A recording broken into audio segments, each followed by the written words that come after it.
So, I've been following some of this news surrounding the changes to Rainbow Six Siege. Now, personally, to start off, I don't play the game. I know a bit about it. It's a first-person, class-based shooter that revolves around these, tight matches with maps like, a suburban house. One team will be the SWAT-type guys, the others are the criminals. They may have hostages or something, and, the good guys gotta get in there and take them down. You can do stuff like break down walls and that offers some interesting strategies. Seems pretty cool. But from what I understand about the game's life up to this point, is that it was not received very well out of the gate. It was kind of disappointing when it launched. And to Ubisoft's credit, they stuck with it and eventually turned things around. And from what I hear, a lot of people are really into it. And I actually hope they do the same with For Honor. Small tangent. I really liked For Honor when it came out, but the peer-to-peer matchmaking system made the game unbearable, in my opinion. Again, it's very online focused, and the peer-to-peer stuff, you'd get a host with a bad connection, the host would drop out. It was too much. But they're launching dedicated servers for that game in an upcoming update, and I'm hoping it can bring me back into the game because I really did enjoy it. So now that Ubisoft has turned things around for Siege, they're introducing everyone's favorite mechanic, loot boxes. These companies, will they ever learn? But to me, the thing that was more interesting about this, and they ended up walking back on this just recently, is they were going to essentially remove the base version of the game, which was currently at $40, and only offer this advanced edition of the game, which would run at $60. So the game came out in 2015. Obviously, the price has dropped since then, and now they're going to kind of bring the price back up, essentially. And I feel like it could make some sense for these types of games that get a lot of support in the long term. Like, I'm mostly a Nintendo channel, so let's use Splatoon 2 in this example. So let's say Splatoon 2 came out last year, right? You went out, you bought the base game or whatever for $60. You've been getting all of this free content and that for a while. What if, and we'll negate price drops in this case because Nintendo games rarely get price drops anyway.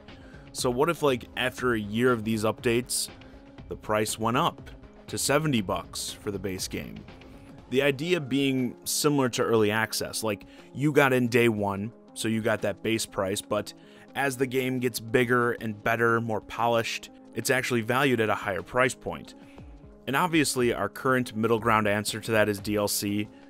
But the problem with DLC in the multiplayer arena is it often splits the player base. Like, if you have new DLC maps, for instance, you instantly have players that buy the maps and those that don't. And I've run into the problem several times where, I'll be maybe trying to get back into a game that my friends have been playing or vice versa.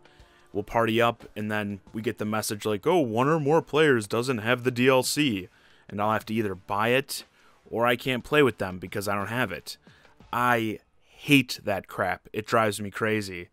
Now, I know a lot of people are just going to go, no, I don't want to ever pay more, or whatever. But here's the thing. We're far past the breaking point of all games just costing $60. You get the box, and you're good to go. Okay? Moves are going to have to be made in changing up the way games are monetized.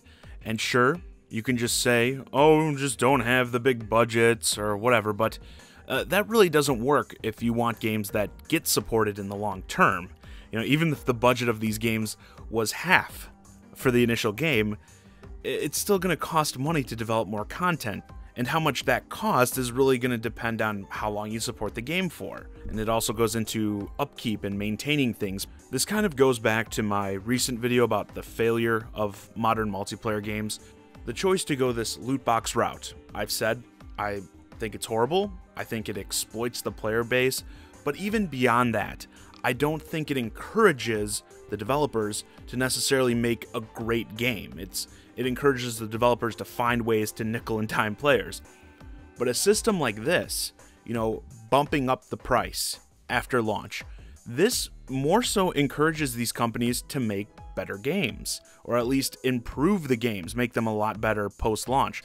Like, obviously, if the game doesn't feel like a better value after a year or so, no one's going to want to pay more for it.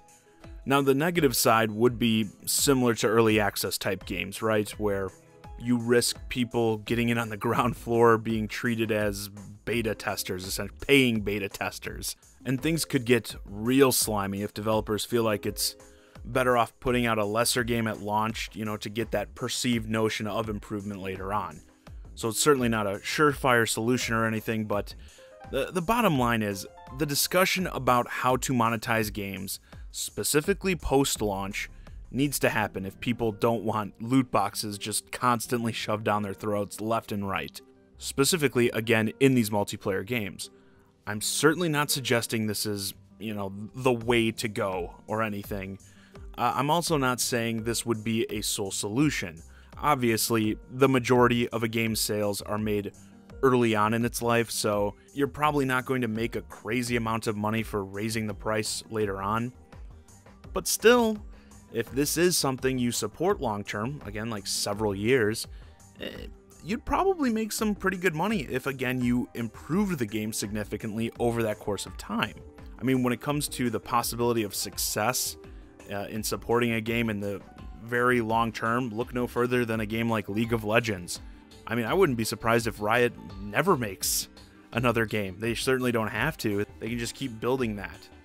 But again, the problem with, like, say this on a game like that would be, God, League of Legends would be, if it was a one-time buy, God, the game would be worth like $700 probably by that point. But again, I'm not saying this is a fix-all solution. It's just, something to consider. I just think it's an interesting idea. Like, the Siege community pushed back on this, but what if they could have the price hike instead of loot boxes, for instance, or could combine that with some other things to get loot boxes pulled out. Basically, anything, in my opinion, that gets these greedy gambling systems, pulled out of games, or at least not being so trendy, is a positive step, in my opinion. And I feel like this could be an aspect, one thing that could help prevent these companies from going that route.